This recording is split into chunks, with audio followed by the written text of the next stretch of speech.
Assalamualaikum warahmatullahi wabarakatuh. Perkenalkan, kami dari kelompok 7 ingin memperkenalkan diri. Perkenalkan, nama saya Caisar Habib Al-Amin. NIM saya 22211111023. Perkenalkan, nama saya Aminatul Fauzia Ramadhani, NIM 222111001 dari kelompok 7. Di sini saya akan menjelaskan tentang dimensi Islam dalam menilai kebenaran. Nama saya Basyasha Lutfi Nadia Quratul Aini, NIM 222111007. Perkenalkan, nama saya Dela Suci Ramadhani, NIM 222111008. Konsep pemikiran pergulatan sebuah ilmu pengetahuan kini sangatlah terasa, di mana pergulatan ini dirasakan ketika sains mengalami perubahan yang begitu pesat dan diiringi oleh munculnya ilmu-ilmu baru. Seperti halnya ilmu psikologi, sosiologi, dan beberapa ilmu lainnya, kehadiran ilmu-ilmu ini seakan-akan menunjukkan bahwa dunia ilmu pengetahuan telah berkembang dengan begitu pesat. Dalam hal ini menunjukkan perkembangannya pemikiran-pemikiran para tokoh sehingga mampu memunculkan gagasan dan pemikiran yang pada akhirnya mempunyai objek kajian tersendiri berupa ilmu pengetahuan.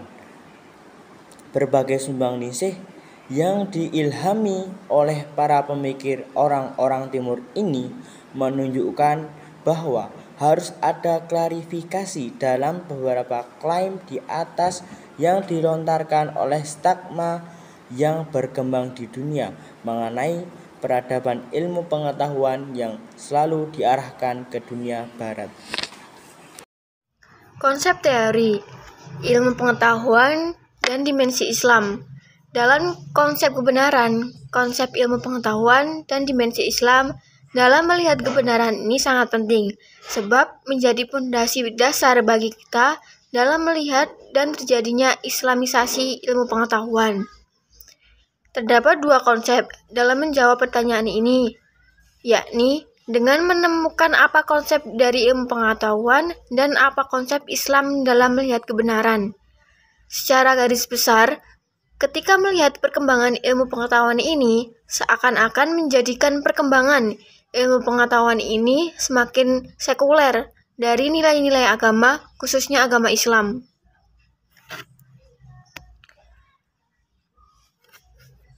Dan selanjutnya, ilmu pengetahuan. Ilmu pengetahuan ini banyak diartikan para tokoh sebagai kumpulan dari pengetahuan-pengetahuan yang tersusun secara sistematis, bisa diukur, diuji, dan diamati. Dalam kajian filsafat, ilmu ada 3 hal yang menjadi dasar sebagai tolak ukur sebuah objek dikatakan sebagai ilmu pengetahuan. Yang pertama, ontologi, yaitu ilmu yang mempelajari tentang hakikat sesuatu yang berwujud dengan berdasarkan pada logika semata. Yang kedua, epistemologi adalah pengetahuan sistematis yang membahas tentang terjadinya pengetahuan, sumber pengetahuan, asal mula pengetahuan, metode atau cara memperoleh pengetahuan, validitas dan kebenaran pengetahuan. Epistemologi mengkaji mengenai apa sesungguhnya ilmu, dari mana sumber ilmu, serta bagaimana proses terjadinya. Yang ketiga, aksiologi adalah ilmu yang membicarakan tentang tujuan ilmu, pengetahuan itu sendiri. Pembahasan aksiologi menyangkut masalah nilai kegunaan ilmu. Ilmu tidak bebas nilai. Pengetahuan yang rasional tanpa dilandasi sebuah empiris atau pengujian, maka tidak menuntut kemungkinan pengetahuan tersebut menjadi pengetahuan irasional, yang mana pengetahuan irasional inilah yang ditentang oleh ilmu pengetahuan. Empiris di sini diartikan sebagai pengalaman yang telah dilakukan dalam perkuat pengetahuan yang telah diproses di rasio manusia, di mana ilmu pengetahuan membicarakan mana yang salah, mana yang benar. Ilmu pengetahuan bersifat konkret. Konkret di sini diartikan sebagai suatu yang nampak dan terlepas dari transendental. Di sini saya akan menjelaskan tentang dimensi Islam dalam menilai kebenaran. Islam di sini diartikan sebagai agama yang turun dari Allah Subhanahu wa taala melalui perantara malaikat Jibril kepada Nabi Muhammad SAW. Dengan kedatangan Islam, umat manusia terlepas dari zaman jahiliyah, di mana zaman jahiliyah disebut dengan zaman kebodohan. Agama yang telah diturunkan kepada Nabi Muhammad SAW ini merupakan agama penyelamat, di mana Islam yang berasal dari kata aslama, yang artinya keselamatan. Islam hadir sebagai penyempurna sekaligus penyelamat bagi umat manusia yang ada di dunia ini. Allah sudah mengatur semuanya dalam sebuah wahyunya. Wahyu merupakan hal yang mendasar sebagai pondasi dasar bagi kaum muslim untuk bertindak dan berpijak dalam melakukan sesuatu, mulai dari fikih, muamalah, hingga sampai tauhid dan ilmu pengetahuan. Agama dalam hal ini, khususnya Islam, menganggap suatu kebenaran tersebut hanyalah milik Allah Subhanahu wa taala. Sedangkan wujud atau substansi dari Allah Subhanahu wa taala ini terletak pada Al-Qur'an dan Al-Hadis. Islam menilai suatu kebenaran dengan yang bernilai tauhid atau keesaan Tuhan, kekuasaan Tuhan, dan semua kembali kepada Tuhan yang Maha Esa. Berdasarkan uraian yang dapat saya sampaikan, berdasarkan dikotomis wilayah ilmu pengetahuan dan dimensi Islam dalam tabel sebagai berikut. Lanjut adanya dikotomis wilayah ilmu pengetahuan dan dimensi Islam dalam bentuk tabel. Yang pertama, sumber kebenarannya berdasarkan rasio dan empiris. Yang kedua, konkret. Yang ketiga, kebenarannya bersifat tentatif. Yang keempat, dualisme hitam dan putih. Yang kelima, korespondensi, pragmatis, dan koherensi sebagai metode kebenaran. Yang keenam, profan. Sedangkan dimensi Islam yang pertama yaitu kebenarannya berasal dari Tuhan Yang Maha Kuasa. Yang kedua, abstraksi atau transendental. Yang ketiga, kebenarannya bersifat dogma. Yang keempat, tauhid. Yang kelima, hati atau keyakinan digunakan sebagai metode pembenaran atau penafsiran tentang sesuatu. Yang keenam yaitu sakral. Sekian, terima kasih.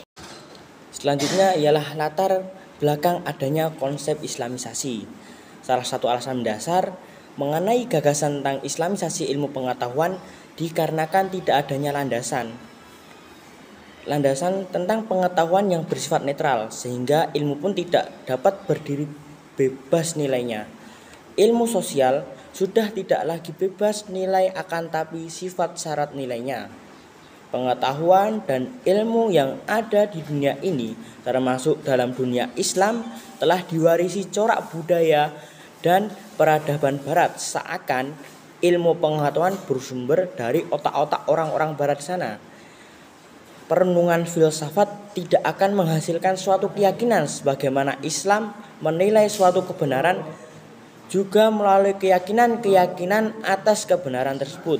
Oleh sebab itu, pengetahuan dan nilai-nilai yang mendasari akan menjadi pandangan hidup yang mengarah kepada kehidupan Barat. Banyak generasi muda Muslim yang berpendidikan Barat bahkan telah memperkuat westernisasi dan sekularisasi di lingkungan perguruan tinggi. Walaupun dalam aspek-aspek tertentu kemajuan Barat ikut memberi andil positif bagi umat manusia. Namun Ismail Razi Al-Faruqi mengatakan bahwa kemajuan yang dicapai umat Islam bukan sebagai kemajuan yang dikehendaki oleh ajaran agamanya. Selanjutnya itu ada definisi islamisasi ilmu pengetahuan. Tentunya tidaklah mudah menafsirkan apa itu islamisasi ilmu pengetahuan dan bagaimana formulasi islamisasi ilmu pengetahuan ini dilaksanakan. Definisi Islamisasi ilmu pengetahuan ini mengarahkan pada konsep ilmu pengetahuan dan Islam itu sendiri. Islamisasi ilmu pengetahuan ini diterangkan secara jelas oleh Al-Atas, yaitu pembebasan manusia dari tradisi magis, mitologis, animistis, kultur nasional yang bertentangan dengan Islam, dan dari belenggu paham sekuler terhadap pemikiran dan bahasa, juga pembebasan dari kontrol dorongan fisiknya yang cenderung sekuler dan tidak adil terhadap hakikat diri atau jiwanya. Sebab manusia dalam wujud fisiknya cenderung lupa terhadap hakikat dirinya yang sebenarnya dan berbuat tidak adil terhadapnya. Islamisasi adalah suatu proses menuju bentuk asalnya yang tidak sekuat proses evolusi dan devolusi. Berdasarkan pernyataan Al-Atas ini menunjukkan bahwa Islamisasi ilmu pengetahuan diharapkan bisa membebaskan kaum muslim yang bertentangan dengan Islam, bahkan menjadikannya sekuler. Sehingga Al-Atas berpikir bagaimana bisa mengembalikan kejayaan kaum muslim dan mengembalikan semuanya pada fitrahnya. Fitrahnya di sini diartikan sebagai pemusatan ilmu pengetahuan yang berkembang ataupun yang sudah ada kembali pada peradaban Islam, sebagaimana puncak kejayaan yang sudah pernah diraih oleh kaum muslim.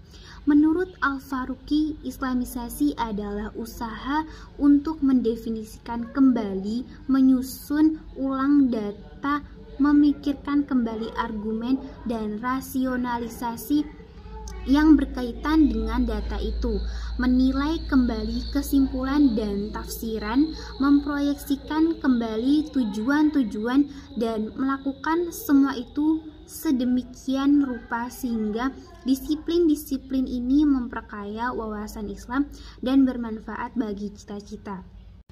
Lalu proses Islamisasi ilmu pengetahuan. Proses Islamisasi ilmu pengetahuan ini akan bisa dilaksanakan ketika proses ilmu pengetahuan ini dilaksanakan dengan beberapa prinsip pokok yang ada pada agama Islam itu sendiri, baik itu dalam prinsip pokok tauhid, syariah maupun akhlak. Ketiga prinsip pokok tersebut haruslah menjadi pondasi dasar bagi ilmu pengetahuan yang ada. Islamisasi ilmu pengetahuan ini bisa dilaksanakan dengan dua cara, yakni yang pertama dengan cara mengislamkan ilmu-ilmu pengetahuan yang ada maupun yang sedang berkembang. Yang kedua dengan cara mengilmukan Islam. Dari kedua konsep Islamisasi ilmu pengetahuan ini dibahas oleh kedua tokoh besar dalam gagasan Islamisasi ilmu pengetahuan ini, yakni Syekh Muhammad Naqib Al-Atas dan Ismail Raji Al-Faruqi. Dalam pandangan Syekh Naqib Al-Atas, proses Islamisasi ilmu ini bisa dilakukan dengan melalui dua cara. Yang pertama ialah melakukan proses pemisahan elemen-elemen dan konsep-konsep kunci yang membentuk kebudayaan dan peradaban Barat, dalam arti menjauhkan diri dari segala sesuatu yang menjadikan peluang-peluang terjadinya budaya yang menimbulkan suatu peradaban yang dihasilkan oleh orang-orang Barat. Misalnya dalam budaya terdapat salah satu unsur budaya adalah bahasa.